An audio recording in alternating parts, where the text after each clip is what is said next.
संसद में वंदे मातरम पर चर्चा चल रही है। 150 साल पूरे होने पर यह चर्चा आयोजित की गई है। प्रधानमंत्री नरेंद्र मोदी ने लोकसभा में चर्चा की शुरुआत की और कहा कि वंदे मातरम जो लिखा गया था उसके बाद जो गाया गया तो अंग्रेज भी हिल गए थे और इसको लेकर लेकिन उन्होंने राजनीति करने का कांग्रेस पार्टी पर आरोप लगाया और कहा कि पंडित जवाहरलाल नेहरू ने जो है वंदे मातरम को जिन्ना की थ्योरी के आधार पर जो है उसको दो हिस्सों में कर दिया, उसका एक हिस्सा ही अपनाया गया, वो भी मुस्लिम तुष्टीकरण के लिए और जिन्ना की थ्योरी के आधार पर, जो जिन्ना की थ्योरी दो राष्ट्र की थ्योरी थी।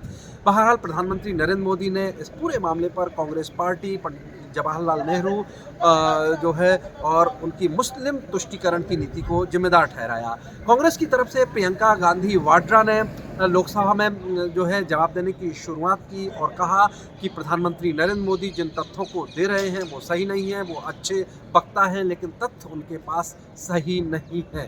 और साथ में प्रियंका गांधी वाड्रा ने यह भी कहा कि पंडित जवाहरलाल नेहरू से जो जो शिकायत प्रधानमंत्री नरेंद्र मोदी को है उनकी लिस्ट बना लें और हम चर्चा करने के लिए तैयार हैं। बहरहाल कांग्रेस, बीजेपी के अलावा इस चर्चा में कई जो है पार्टियों के और सांसद शामिल हुए। जो है अखिलेश यादव ने भी इस चर्चा में जो है भाग लिया और कहा कि वंदे मातरम गीत उन्हें आए या ना आए लेकिन उनकी भावना जो है वो वंदे मातरम वाली है। कुल मिला के जो है 10 घंटे का वक्त रखा गया है वंदे मातरम पर चर्चा के लिए। तमाम जो है पॉलिटिकल पार्टीज के नेता इसमें शामिल हो रहे हैं, लेकिन कांग्रेस पार्टी ने आरोप लगाया है कि वंदे मातरम पर चर्चा इसलिए लोकसभा में प्लान की गई है, संसद में प्लान की गई है क्योंकि बंगाल में चुनाव आ रहे हैं। तो कुल मिला के चुनावी माहौल के लिहाज से जो है ये चर्चा और डिबेट आयोजित की गई है और जो कांग्रेस पार्टी और पंडित जवाहरलाल नेहरू पर जो आरोप लगाए जा रहे हैं वो इसीलिए आरोप लगाए जा रहे हैं।